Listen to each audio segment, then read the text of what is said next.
Hello students, I am Sukhvinder Kaur, Assistant Professor Department of Economics, GGDST College Haryana Hoshiarpur. ਜਿਸ ਤਰ੍ਹਾਂ ਪਿਛਲੇ lecture ਦੇ ਵਿੱਚ ਅਸੀਂ ਸਿਲੇਬਸ ਜੋ ਹੈ ਇਸ ਸਮੈਸਟਰ ਦਾ ਉਹ ਡਿਸਕਸ ਕੀਤਾ ਸੀ।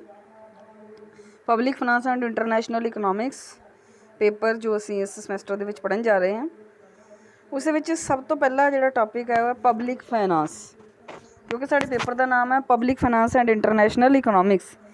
ਪਬਲਿਕ ਫਾਈਨਾਂਸ ਕੀ ਹੁੰਦਾ ਅਤੇ ਪਬਲਿਕ ਫਾਈਨਾਂਸ ਦੇ ਵਿੱਚ ਕੀ ਕੀ ਇਨਕਲੂਡ ਕਰਦੇ ਹਾਂ ਆਪਾਂ, ਉਹ ਇੱਥੇ ਆਪਾਂ ਦੇਖਾਂਗੇ। Public finance meaning, public finance ਦਾ ਜੋ ਮੀਨਿੰਗ ਹੈ ਉਹ ਅਸੀਂ ਦੇਖਣ ਜਾ ਰਹੇ ਹਾਂ, ਉਸ ਦੇ ਬਾਰੇ ਵਿੱਚ ਗੱਲ ਕਰਨ ਜਾ ਰਹੇ ਹਾਂ। ਕੀ ਹੁੰਦਾ ਹੈ ਪਬਲਿਕ ਫਾਈਨਾਂਸ?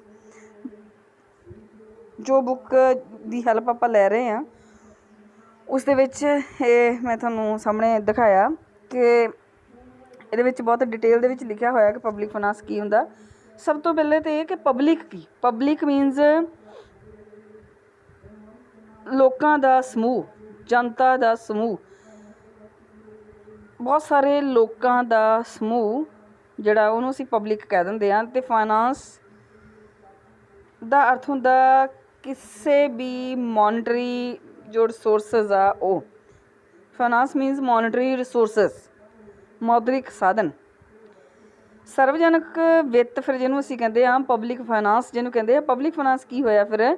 ਕਿਸੇ ਦੇਸ਼ ਦੀ ਸਰਕਾਰ ਦੇ, ਕਿਸੇ ਦੇਸ਼ ਦੀ ਸਰਕਾਰ ਦੇ ਵਿੱਤ ਸੰਬੰਧੀ ਸਾਧਨਾਂ, ਮੀਨਸ ਜਿੱਥੋਂ ਵੀ ਉਹਦਾ ਫਾਈਨਾਂਸ ਆਉਂਦਾ ਪਿਆ, ਜਿਹੜੇ ਵੀ ਸਾਧਨ ਆ, ਭਾਵ ਆਮਦਨ ਅਤੇ ਉਹਦੇ ਖਰਚ ਤੋਂ ਹੈ। ਮੀਨਸ ਸਰਵਜਨਕ ਵਿੱਤ ਕੀ ਆ? ਸਰਕਾਰ ਦੀ ਆਮਦਨ ਅਤੇ ਸਰਕਾਰ ਦੇ ਖਰਚਿਆਂ ਨਾਲ ਸੰਬੰਧਿਤ। ਸਿੰਪਲ ਅੱਖਰਾਂ ਦੇ ਵਿੱਚ ਆਪਾਂ ਕਹੀਏ ਤਾਂ ਸਰਕਾਰ ਦੀ ਆਮਦਨ ਅਤੇ ਖਰਚੇ ਦਾ ਜਿਹੜਾ ਸੰਬੰਧ ਆ ਦੇ ਨਾਲ ਸੰਬੰਧਿਤ ਜੋ ਹੁੰਦਾ ਉਹ ਕੀ ਹੁੰਦਾ? Public finance. ਔਰ ਪਬਲਿਕ ਫਾਈਨਾਂਸ ਆ ਜਿਹੜਾ, ਇਸ ਨੂੰ ਆਪਾਂ ਫਿਸਕ, FISC ਫਿਸਕ ਕਹਿੰਦੇ ਆ। ਇਹ ਇਟਲੀ ਭਾਸ਼ਾ ਦੇ ਸ਼ਬਦ ਫਿਸਕ ਤੋਂ ਬਣਿਆ ਤੁਹਾਡਾ ਪਬਲਿਕ ਫਾਈਨਾਂਸ। ਔਰ public finance according to Dalton, it is one of those subjects that lies on the border line between economics and politics. Actually ਜਦੋਂ ਅਸੀਂ ਸਰਕਾਰ ਦੀ ਆਮਦਨ ਅਤੇ ਖਰਚਿਆਂ ਦੀ ਗੱਲ ਕਰਦੇ ਹਾਂ, ਜਦੋਂ ਅਸੀਂ ਕਹਿੰਦੇ ਹਾਂ ਕਿ public finance is related with the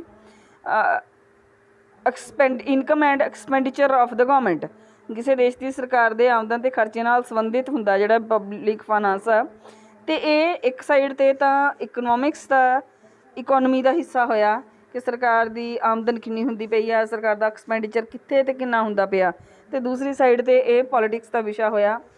budget ਸਾਡੀ ਗੌਰਮੈਂਟ ਲੈ ਕੇ ਆਉਂਦੀ ਹੈ ਅਤੇ ਉਹ ਪੂਰੀ ਤਰ੍ਹਾਂ ਇੱਕ ਪੋਲੀਟੀਕਲ ਫਿਨੋਮੀਨਾ ਜਿਹੜਾ ਹੈਗਾ। ਅਤੇ ਪਬਲਿਕ ਫਾਈਨਾਂਸ ਦਾ ਜਿਹੜਾ ਖੇਤਰ ਹੈ, ਪਬਲਿਕ ਫਾਈਨਾਂਸ ਸਿਰਫ ਇੰਨਾ ਸਿੰਪਲ ਕਹਿ ਦੇਣਾ ਜੀ ਕਿ ਸਰਕਾਰ ਦੀ ਆਮਦਨ ਅਤੇ ਖਰਚਿਆਂ ਦੇ ਨਾਲ ਸੰਬੰਧਿਤ ਹੁੰਦਾ, ਇੰਨਾ ਹੀ ਕਾਫੀ ਨਹੀਂ ਆ। ਸਰਕਾਰ ਦੀ ਆਮਦਨ ਕਿੱਥੋਂ ਕਿੱਥੋਂ ਹੁੰਦੀ ਪਈ ਆ, ਸਰਕਾਰ ਦੇ ਖਰਚੇ ਕਿੱਥੇ ਕਿੱਥੇ ਹੁੰਦੇ ਪਏ ਆ, ਇਹ ਬਹੁਤ ਬਰੋਡਰ ਏਰੀਆ ਆ। ਫਿਰ ਸਰਕਾਰ ਦੇ ਬਹੁਤ ਸਾਰੇ ਉਦੇਸ਼ ਹੁੰਦੇ ਆ, ਲਾਈਕ ਫੁੱਲ ਇੰਪਲਾਈਮੈਂਟ ਨੂੰ ਅਚੀਵ ਕਰਨਾ, ਇਕਨੋਮਿਕ ਗਰੋਥ ਨੂੰ ਅਚੀਵ ਕਰਨਾ, ਇਨਕਮ ਜਨਰੇਸ਼ਨ ਦੇ ਵਿੱਚ ਵਾਧਾ ਕਰਨਾ, ਇਕੁਐਲਿਟੀ ਲਿਆਉਣੀ ਵੈਲਥ ਦੀ, ਉਸ ਤੋਂ ਬਾਅਦ ਪ੍ਰਾਈਸ ਸਟੇਬਿਲਿਟੀ ਲਿਆਉਣੀ, ਐਕਸਚੇਂਜ ਸਟੇਬਿਲਿਟੀ ਲਿਆਉਣੀ।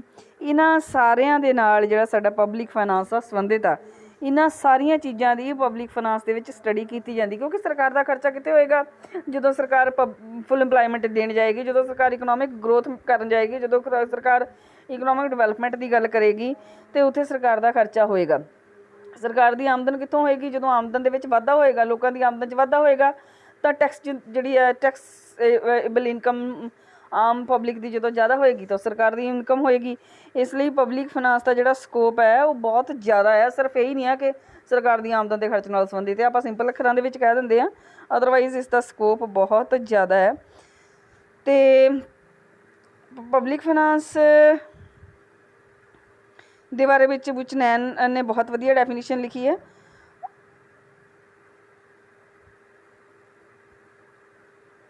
ਫਿੰਡਲੇ ਸ਼ਿਰਾਜ਼ ਨੇ ਬਹੁਤ ਵਧੀਆ ਡੈਫੀਨੇਸ਼ਨ ਦਿੱਤੀ ਹੈ। ਫਿੰਡਲੇ ਸ਼ਿਰਾਜ਼ ਨੇ ਕਿਹਾ ਕਿ ਰਾਜਸਵ ਸਰਵਜਨਕ ਸੰਸਥਾਵਾਂ ਦੇ ਆਮਦਨ ਅਤੇ ਖਰਚ ਦੇ ਸੰਬੰਧਿਤ ਸਿਧਾਂਤਾਂ ਦਾ ਅਧਿਐਨ ਹੈ ਜੋ ਉਹ ਹੁੰਦਾ ਪਬਲਿਕ ਫਾਈਨਾਂਸ। ਆਰ ਮਸਗਰੇਵ ਨੇ ਬਹੁਤ ਵਧੀਆ ਡੈਫੀਨੇਸ਼ਨ ਦਿੱਤੀ ਹੈ, ਤੁਸੀਂ ਕੋਈ ਵੀ ਡੈਫੀਨੇਸ਼ਨ ਕਰ ਸਕਦੇ ਹੋ।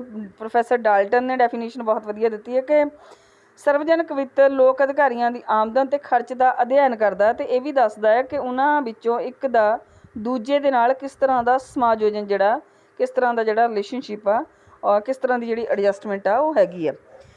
ਜਿਵੇਂ ਕਿ ਆਪਾਂ ਪਹਿਲਾਂ ਸ਼ੁਰੂ ਦੇ ਵਿੱਚ ਗੱਲ ਕਰ ਚੁੱਕੇ ਹਾਂ ਕਿ ਪਬਲਿਕ ਫਾਈਨਾਂਸ ਸਿਰਫ government the income and expenditure ਦੇ ਨਾਲ ਹੀ ਸੰਬੰਧਿਤ ਨਹੀਂ ਹੁੰਦਾ। ਪਬਲਿਕ ਐਕਸਪੈਂਡੀਚਰ ਦਾ ਖੇਤਰ ਹੈ ਜੋ ਬਹੁਤ ਵਿਸ਼ਾਲ ਹੈ।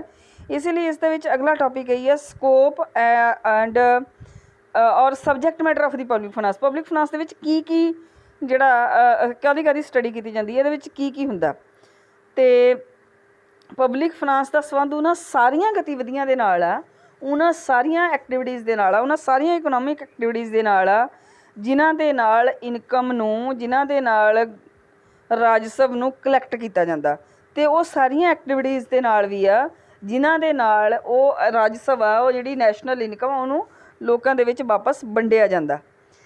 ਇਸ ਲਈ ਅਲੱਗ-ਅਲੱਗ ਇਕੋਨੋਮਿਸਟਸ ਨੇ ਇਹਨੂੰ ਅਲੱਗ-ਅਲੱਗ ਤਰੀਕਿਆਂ ਦੇ ਨਾਲ ਦੱਸਿਆ। ਖੈਰ, ਸਰਵਜਨਕ ਖੇਤਰ ਦੀ ਜਿਹੜੀ ਵਿਸ਼ਾ ਸਮੱਗਰੀ ਆ ਉਹਨੂੰ ਤੁਸੀਂ ਇਸ ਤਰ੍ਹਾਂ ਐਕਸਪਲੇਨ ਕਰ ਸਕਦੇ। ਸਭ ਤੋਂ ਪਹਿਲਾਂ ਤਾਂ ਥਿਊਰੀ ਆਫ ਪਬਲਿਕ ਰੈਵਨਿਊ, ਸਰਕਾਰ ਦੀ ਆਮਦਨ ਦਾ ਸਿਧਾਂਤ। ਪਬਲਿਕ ਫਾਈਨਾਂਸ ਦੇ ਵਿੱਚ ਸਭ ਤੋਂ ਪਹਿਲਾਂ ਤਾਂ ਕਿਉਂਕਿ ਸਰਕਾਰ ਦੀ ਆਮਦਨ ਨਾਲ ਸੰਬੰਧਿਤ ਹੈ, ਇਹ ਦੇਖਿਆ ਜਾਂਦਾ ਕਿ ਸਰਕਾਰ ਦੀ ਆਮਦਨ ਹੈ ਜਿਹੜੀ ਉਹ ਕਿੱਥੋਂ ਹੋ ਰਹੀ ਆ। ਉਹਨਾਂ ਸਾਰੇ ਤਰੀਕਿਆਂ ਦਾ, ਉਹਨਾਂ ਸਾਰੇ ਸਾਧਨਾਂ ਦਾ ਅਧਿਐਨ ਕੀਤਾ ਜਾਂਦਾ ਜਿਨ੍ਹਾਂ ਰਾਹੀਂ ਸਰਕਾਰ ਨੂੰ ਆਮਦਨ ਪ੍ਰਾਪਤ ਹੁੰਦੀ ਹੈ। ਸਰਕਾਰ ਨੂੰ ਸਭ ਤੋਂ ਜ਼ਿਆਦਾ ਆਮਦਨ, ਸਰਕਾਰ ਦਾ ਜੋ ਆਮਦਨ ਦਾ ਮੇਨ ਸੋਰਸ ਹੈ ਉਹ ਹੈਗਾ ਟੈਕਸ, ਔਰ ਇਸ ਲਈ ਪ੍ਰਿੰਸੀਪਲ ਆਫ ਟੈਕਸੇਸ਼ਨ ਹੈ। ਸਰਕਾਰ ਦੀ ਆਮਦਨ ਨੂੰ ਇਕੱਠਿਆ ਕਰਨ ਦੇ ਲਈ, ਆਮਦਨ ਦੇ ਵਿੱਚ ਵਾਧਾ ਕਰਨ ਦੇ ਲਈ methods of raising revenue the study ਕੀਤੀ ਜਾਂਦੀ ਹੈ। ਫਿਰ ਉਸ ਤੋਂ ਬਾਅਦ ਕਲਾਸੀਫਿਕੇਸ਼ਨ ਆਫ ਰੈਵਨਿਊ ਆਉਂਦੀ ਕਿੱਥੋਂ ਪਈ ਹੈ। ਦੈਨ ਜੇ ਕਦੀ ਸਰਕਾਰ ਨੂੰ ਜ਼ਰੂਰਤ ਪਵੇ, ਡੈਫੀਸਿਟ ਬਜਟ ਆ ਜਾਏ, ਤਾਂ ਸਰਕਾਰ ਡੈਫੀਸਿਟ ਫਾਈਨਾਂਸਿੰਗ ਕਰਦੀ ਹੈ। ਡੈਫੀਸਿਟ ਫਾਈਨਾਂਸਿੰਗ ਜਿਸ ਨੂੰ ਘਾਟੇ ਦੀ ਵਿੱਤ ਵਿਵਸਥਾ ਕਹਿੰਦੇ ਆ, ਉਹ ਸਾਰੇ ਸਰਕਾਰ ਦੀ ਆਮਦਨ ਦੇ ਵਿੱਚ ਆਉਂਦੇ ਆ। ਇਸ ਲਈ ਇਸ ਦੀ public revenue, theory of public revenue ਦੇ ਵਿੱਚ ਡੈਫੀਸਿਟ ਫਾਈਨਾਂਸਿੰਗ ਦੀ ਜਿਹੜੀ ਸਟੱਡੀ ਆ ਉਹ ਵੀ ਕੀਤੀ ਜਾਂਦੀ ਆ। ਇੱਕ ਤਰ੍ਹਾਂ ਦੇ ਨਾਲ ਦੇਖੀਏ ਤਾਂ ਜਦੋਂ ਅਸੀਂ ਆਮਦਨ ਦਾ ਸਿਧਾਂਤ ਕਰਨ ਵੀ ਗਏ, ਜਦੋਂ ਅਸੀਂ ਥਿਊਰੀ ਆਫ ਪਬਲਿਕ ਰੈਵਨਿਊ ਕਰਨ ਵੀ ਗਏ, ਤਾਂ ਉੱਥੇ ਵੀ ਅਸੀਂ ਟੈਕਸੇਸ਼ਨ ਦੀ ਵੀ ਗੱਲ ਕੀਤੀ, ਟੈਕਸੇਸ਼ਨ ਦੀ ਸਟੱਡੀ ਵੀ ਕੀਤੀ, ਉਹਦੇ ਪ੍ਰਿੰਸੀਪਲਸ ਦੀ ਸਟੱਡੀ ਵੀ ਕੀਤੀ, ਰੈਵਨਿਊ ਦੀ ਕਲਾਸੀਫਿਕੇਸ਼ਨ ਵੀ ਕੀਤੀ, ਅਤੇ ਆਪਾਂ ਡੈਫੀਸਿਟ ਫਾਈਨਾਂਸਿੰਗ ਦੀ ਗੱਲ ਵੀ ਕੀਤੀ। ਇਟ ਮੀਨਸ ਇੱਕ ਤਰ੍ਹਾਂ ਦੇ ਨਾਲ ਦੇਖਿਆ ਜਾਵੇ ਕਿ ਡੈਫੀਸਿਟ ਫਾਈਨਾਂਸਿੰਗ ਹੈ ਜੋ ਡੈਫੀਸਿਟ ਬਜਟ ਤੋਂ ਬਾਅਦ ਆਉਂਦੀ ਹੈ, ਪਰ ਉਸ ਦੀ ਸਟੱਡੀ ਵੀ ਅਸੀਂ ਪਬਲਿਕ ਫਾਈਨਾਂਸ ਦੇ ਵਿੱਚ ਥਿਊਰੀ ਆਫ ਪਬਲਿਕ ਰੈਵਨਿਊ ਦੇ ਵਿੱਚ ਕਰਦੇ ਹਾਂ। ਦੂਸਰਾ ਥਿਊਰੀ ਆਫ ਪਬਲਿਕ ਐਕਸਪੈਂਡੀਚਰ, ਸਰਕਾਰ ਦੀ ਆਮਦਨ ਹੋ ਗਈ, ਉਸ ਤੋਂ ਬਾਅਦ ਸਰਕਾਰ ਦਾ ਖਰਚ। ਸਰਕਾਰ ਦਾ ਖਰਚ ਜਿਵੇਂ ਕਿ ਆਪਾਂ ਪਹਿਲਾਂ ਵੀ ਦੇਖ ਚੁੱਕੇ ਹਾਂ ਕਿ ਗੌਰਮੈਂਟ ਦੇ ਜਿਹੜੇ ਮੇਨ ਉਦੇਸ਼ ਆ, ਗੌਰਮੈਂਟ ਦੀਆਂ ਪਾਲਿਸੀਜ਼ ਆਉਂਦੀਆਂ, ਫਿਸਕਲ ਪਾਲਿਸੀ ਆਉਂਦੀ ਆ, ਗੌਰਮੈਂਟ ਦੀ ਮੋਨਿਟਰੀ ਪਾਲਿਸੀ ਆਉਂਦੀ ਆ। ਇਹਨਾਂ ਸਾਰਿਆਂ ਪਾਲਿਸੀਜ਼ ਦਾ ਜਿਹੜਾ ਉਦੇਸ਼ ਆ, ਜਾਂ ਗੌਰਮੈਂਟ ਦਾ ਜੋ ਆਦੇਸ਼ ਹੁੰਦਾ ਜਦੋਂ ਗੌਰਮੈਂਟ ਬਜਟ ਲੈ ਕੇ ਆਉਂਦੀ ਆ, ਆਦੇਸ਼ ਹੁੰਦਾ economic development, full employment, price stability, exchange stability, economic growth, economic welfare, full employment and ਤੁਹਾਡੀ ਪ੍ਰਸ਼ਾਸਨਿਕ ਸੁਰੱਖਿਆ, ਤੁਹਾਡਾ ਸਟਰੋਂਗ ਡਿਫੈਂਸ। ਔਰ ਸਰਕਾਰ ਇਹਨਾਂ ਦੇ ਉੱਤੇ ਕਿਸ ਤਰ੍ਹਾਂ ਖਰਚ ਕਰਦੀ ਹੈ, ਕਿਸ ਤਰ੍ਹਾਂ ਆਮਦਨ ਆ ਜਿਹੜੀ ਸਰਕਾਰ ਦੀ ਹੋਈ ਉਸ ਨੂੰ ਇਹਨਾਂ ਵੱਖ-ਵੱਖ ਜਗ੍ਹਾ 'ਤੇ ਉੱਤੇ ਵੰਡਿਆ ਜਾਂਦਾ, ਵੱਖ-ਵੱਖ ਹਿੱਸਿਆਂ ਦੇ ਵਿੱਚ ਵੰਡਿਆ ਜਾਂਦਾ, ਇਸ ਦੀ ਸਟੱਡੀ ਆਪਾਂ ਇੱਥੇ ਕਰਦੇ ਹਾਂ। ਉਸ ਤੋਂ ਬਾਅਦ ਥਿਊਰੀ ਆਫ ਪਬਲਿਕ ਡੈਟ, ਸਰਕਾਰ ਦੀ ਆਮਦਨ ਅਤੇ ਖਰਚ ਜਦੋਂ ਬਰਾਬਰ ਨਹੀਂ ਹੁੰਦੇ, ਜਦੋਂ ਸਰਕਾਰ ਦੀ ਖਰਚ ਜਦੋਂ ਸਰਕਾਰ ਦੀ ਆਮਦਨ ਸਰਕਾਰ ਦੇ ਖਰਚਿਆਂ ਤੋਂ ਜ਼ਿਆਦਾ ਰਹਿ ਜਾਏ, ਜਦੋਂ ਗੌਰਮੈਂਟ ਦੀ ਆਮਦਨ ਘੱਟ ਪਰ ਉਸਦੇ ਖਰਚੇ ਜ਼ਿਆਦਾ ਹੋਣ, ਤਾਂ ਸਰਕਾਰ ਨੂੰ ਆਪਣੇ ਖਰਚਿਆਂ ਨੂੰ ਪੂਰਾ ਕਰਨ ਦੇ ਲਈ ਕਈ ਵਾਰ ਲੋਨ ਲੈਣਾ ਪੈਂਦਾ, ਜਿਸ ਨੂੰ ਜਦੋਂ ਸਰਕਾਰਾਂ ਲੋਨ ਲੈਂਦੀਆਂ ਤਾਂ ਉਸ ਨੂੰ ਲੋਨ ਨਾ ਕਹਿ ਕੇ ਆਪਾਂ ਪਬਲਿਕ ਡੈਟ ਕਹਿੰਦੇ ਆ, ਸਰਵਜਨਕ ਰਿਣ ਕਹਿੰਦੇ ਆ। ਅਤੇ ਸਰਵਜਨਕ ਰਿਣ ਜਿਹੜਾ ਤੁਹਾਡੀ ਆਮਦਨ ਦਾ, ਮਤਲਬ ਸਰਕਾਰ ਦੀ ਆਮਦਨ ਦਾ ਅਤੇ ਖਰਚ ਦਾ ਜਿਹੜਾ ਸ਼ਾਰਟਫਾਲ ਆ, ਜਿਹੜਾ ਉਹਦਾ ਡੈਫੀਸਿਟ ਆ, ਜਿਹੜਾ ਉਹਦੇ ਵਿੱਚ ਗੈਪ ਆ, ਉਸ ਨੂੰ ਪੂਰਾ ਕਰਨ ਦੇ ਲਈ ਪਬਲਿਕ ਡੈਟ ਜਿਹੜਾ ਲਿਆ ਜਾਂਦਾ। ਪਬਲਿਕ ਡੈਟ ਕਿੱਥੋਂ ਲਿਆ ਜਾਂਦਾ, ਪਬਲਿਕ ਡੈਟ ਦੇ ਕੀ ਪ੍ਰਭਾਵ ਪੈਂਦੇ ਆ, ਫਿਰ ਉਹਦੇ ਭੁਗਤਾਨ ਦੇ ਤਰੀਕੇ ਕੀ ਹੋਣਗੇ, ਉਹਨਾਂ ਦੀ ਵਾਪਸੀ ਕਿੱਦਾਂ ਹੋਏਗੀ, ਇਹਨਾਂ ਸਾਰਿਆਂ ਦੀ ਸਟੱਡੀ ਵੀ ਅਸੀਂ ਪਬਲਿਕ ਫਾਈਨਾਂਸ ਦੇ ਵਿੱਚ ਹੀ ਕਰਦੇ ਹਾਂ। ਉਸ ਤੋਂ ਬਾਅਦ ਵਿੱਤੀ ਪ੍ਰਬੰਧਨ, ਜਦੋਂ ਹੁਣ ਸਰਕਾਰ ਆਮਦਨ ਅਤੇ ਖਰਚ ਦਾ ਵਰਣਨ ਆਪਾਂ ਕਹਿ ਦਿੱਤਾ ਕਿ ਸਰਕਾਰ ਦੇ ਆਮਦਨ ਅਤੇ ਖਰਚ, government the revenue and government expenditure ਦੇ ਨਾਲ ਸੰਬੰਧਿਤ ਹੁੰਦਾ ਪਬਲਿਕ ਐਕਸਪੈਂਡੀਚਰ। ਪਰ ਇਹ ਸਾਰੀ ਇੱਕ ਫਾਈਨੈਂਸ਼ੀਅਲ ਐਡਮਿਨਿਸਟ੍ਰੇਸ਼ਨ ਆ, ਬਜਟ ਨੂੰ ਬਣਾਉਣਾ, ਬਜਟ ਨੂੰ ਲੋਕਾਂ ਦੇ ਨਾਲ ਡਿਸਕਸ ਕਰਨਾ, ਫਿਰ ਉਸ ਨੂੰ ਪਾਸ ਕਰਵਾਉਣਾ ਤੱਕ ਹੀ ਨਹੀਂ, ਬਜਟ ਨੂੰ ਲਾਗੂ ਕਰਨਾ। ਇਹਨਾਂ ਸਾਰੇ ਪ੍ਰੋਸੈਸ ਦੇ ਵਿੱਚ ਜਿੱਥੇ ਕਿਤੇ ਵੀ ਕੋਈ ਸਮੱਸਿਆ ਆਉਂਦੀ ਆ, ਉਹ ਸਾਰੀਆਂ ਦੀ ਜਿਹੜੀ ਸਟੱਡੀ ਆ ਉਹ ਵੀ ਪਬਲਿਕ ਫਾਈਨਾਂਸ ਦੇ ਅੰਡਰ ਹੀ ਕੀਤੀ ਜਾਂਦੀ ਹੈ। ਸਟੇਬਿਲਿਟੀ ਐਂਡ ਗਰੋਥ, ਸਰਕਾਰ ਹਮੇਸ਼ਾ ਕਿਸੇ ਵੀ ਦੇਸ਼ ਦੀ ਸਰਕਾਰ ਹਮੇਸ਼ਾ economic growth, economic stability, price stability ਇਹ ਚਾਹੁੰਦੀ ਆ। ਇਹਨਾਂ ਉਦੇਸ਼ਾਂ ਦੀ ਪੂਰਤੀ ਲਈ ਸਰਕਾਰਾਂ ਜਿਹੜੀਆਂ ਪਾਲਿਸੀਜ਼ ਬਣਾਉਂਦੀਆਂ, ਮੋਨਟਰੀ ਪਾਲਿਸੀਜ਼ ਬਣਾਉਂਦੀਆਂ, ਫਿਸਕਲ ਪਾਲਿਸੀਜ਼ ਬਣਾਉਂਦੀਆਂ। ਮੋਨਟਰੀ ਪਾਲਿਸੀਜ਼ ਜਿਹੜੀਆਂ ਫਾਰਮੂਲੇਟ ਕੀਤੀਆਂ ਜਾਂਦੀਆਂ। ਇਹਨਾਂ ਸਰਵਜਨਕ ਵਿੱਤ ਵਿੱਚ ਸਰਕਾਰੀ ਖਜ਼ਾਨੇ ਦਾ ਜਾਂ ਬਜਟ ਦਾ ਪੂਰੀ ਤਰ੍ਹਾਂ ਵਿਸ਼ਲੇਸ਼ਣ ਕੀਤਾ ਜਾਂਦਾ। ਹੁਣ ਜਦੋਂ ਤੁਸੀਂ ਫਿਸਕਲ ਪਾਲਿਸੀ ਦੀ ਗੱਲ ਕਰੋਗੇ ਤਾਂ ਫਿਸਕਲ ਪਾਲਿਸੀ ਦੇ ਵਿੱਚ ਸਰਕਾਰੀ ਖਜ਼ਾਨੇ ਦਾ, ਸਰਕਾਰੀ ਬਜਟ ਦਾ ਸਾਰਾ ਵਰਣਨ ਕੀਤਾ ਜਾਏਗਾ। ਪ੍ਰੋਫੈਸਰ ਮਸਗਰੇਵ ਨੇ ਖੈਰ ਇਸ ਬ੍ਰਾਂਚ ਨੂੰ ਸਟੇਬਲਾਈਜੇਸ਼ਨ ਬ੍ਰਾਂਚ ਕਿਹਾ ਸੀ। ਆਪਾਂ ਨੂੰ ਕਿਉਂਕਿ ਪਤਾ ਹੈ ਕਿ ਸਾਡੇ ਸਿਲੇਬਸ ਦੇ ਵਿੱਚ 2 ਮਾਰਕਸ ਦੇ ਕੁਐਸਚਨ ਵੀ ਆਉਂਦੇ ਨੇ। ਇੱਕ ਤਾਂ ਸਿੰਪਲ ਕੁਐਸਚਨ ਬਣ ਜਾਂਦਾ ਆਪਣਾ ਕਿ what do you mean by public finance, ਕਿ ਪਬਲਿਕ ਫਾਈਨਾਂਸ ਹੁੰਦਾ ਕੀ ਹੈ। ਉਸ ਤੋਂ ਬਾਅਦ ਜਿਸ ਤਰ੍ਹਾਂ ਥਿਊਰੀ ਆਫ ਪਬਲਿਕ ਐਕਸਪੈਂਡੀਚਰ ਸੀ, ਥਿਊਰੀ ਆਫ ਪਬਲਿਕ ਐਕਸਪੈਂਡੀਚਰ ਨੂੰ ਮਸਗਰੇਵ ਨੇ ਕਿਹਾ ਸੀ ਐਲੋਕੇਸ਼ਨ ਬ੍ਰਾਂਚ। ਅਤੇ 2 ਮਾਰਕਸ ਦੇ ਵਿੱਚ ਆਪਾਂ ਨੂੰ ਇਹ ਵੀ ਆ ਸਕਦਾ what do you mean by allocation branch, ਨਿਰਧਾਰਨ ਸ਼ਾਖਾ ਕਿਸ ਨੂੰ ਕਹਿੰਦੇ ਹਨ। ਇਸੇ ਤਰ੍ਹਾਂ ਜੋ ਪਹਿਲਾਂ ਸੀ ਆਪਣਾ ਥਿਊਰੀ ਆਫ ਪਬਲਿਕ ਰੈਵਨਿਊ, ਇਸ ਨੂੰ ਜੋ ਮਸਗਰੇਵ ਨੇ ਨਾਮ ਦਿੱਤਾ ਸੀ ਡਿਸਟਰੀਬਿਊਸ਼ਨ ਬ੍ਰਾਂਚ, ਵੰਡ ਸ਼ਾਖਾ। 2 ਮਾਰਕਸ ਦਾ ਕੁਐਸਚਨ ਇਹ ਵੀ ਆਉਂਦਾ ਕਿ ਵੰਡ ਸ਼ਾਖਾ ਕੀ ਹੁੰਦੀ ਹੈ। ਅਤੇ ਆਪਣੇ ਆਪ ਦੇ ਵਿੱਚ ਇਹ ਆਪਾਂ ਦਾ 2 ਮਾਰਕਸ ਦਾ ਕੁਐਸਚਨ ਇਹ ਵੀ ਬਣਦਾ ਕਿ ਸਬਜੈਕਟ ਮੈਟਰ ਹੈ ਜਿਹੜਾ ਪਬਲਿਕ ਫਾਈਨਾਂਸ ਦਾ ਉਹ ਕੀ ਹੁੰਦਾ। ਮੀਨਸ ਬਿਨਾਂ ਸ਼ੱਕ ਇਹ ਸਾਰੇ ਹੈਡਸ ਜੋ ਅਸੀਂ ਹੁਣੇ ਸਟੱਡੀ ਕੀਤੇ ਆ ਇਹ ਆਪਣੇ ਆਪ ਦੇ ਵਿੱਚ ਵੀ 2 ਮਾਰਕਸ ਦੇ ਕੁਐਸਚਨ ਦੇ ਵਿੱਚ ਆਉਂਦੇ ਆ। ਪਰ ਵੰਡ ਸ਼ਾਖਾ ਜਾਂ ਨਿਰਧਾਰਨ ਸ਼ਾਖਾ ਇਹ ਵੀ ਆਪਣੇ ਆਪ ਦੇ ਵਿੱਚ 2 ਮਾਰਕਸ ਦੇ ਕੁਐਸਚਨ ਜਿਹੜੇ ਬਣਦੇ ਆ। ਉਸ ਤੋਂ ਬਾਅਦ ਇਸ ਦੇ ਵਿੱਚ ਇੱਕ ਹੋਰ ਸਟੱਡੀ ਕੀਤੀ, ਇੱਕ ਹੋਰ ਜੋ ਇਸ ਦੇ ਸਬਜੈਕਟ ਮੈਟਰ ਦਾ ਪਾਰਟ ਹੈ ਪਬਲਿਕ ਫਾਈਨਾਂਸ ਦਾ, ਉਹ ਹੈਗਾ ਸੰਘੀ ਵਿੱਤ। ਕਿਉਂਕਿ ਜਿੱਦਾਂ ਕਿ ਇੰਡੀਆ ਦਾ ਜੋ ਸਿਸਟਮ ਹੈ, ਇੰਡੀਆ ਦੇ ਵਿੱਚ ਫੈਡਰਲ ਫਾਈਨਾਂਸ ਜਿਹੜਾ ਚੱਲਦਾ ਆ, ਇਸ ਵਿੱਚ ਕੇਂਦਰੀ ਅਤੇ ਰਾਜ ਸਰਕਾਰਾਂ ਦੇ ਵਿੱਚ ਆਮਦਨ ਅਤੇ ਖਰਚ ਦੇ ਸਾਧਨਾਂ ਦੇ ਸੰਬੰਧ ਦੇ ਵਿੱਚ ਹੋਣ ਵਾਲੀ ਵੰਡ ਦਾ ਅਧਿਐਨ ਹੈ ਜਿਹੜਾ ਉਹ ਕੀਤਾ ਜਾਂਦਾ।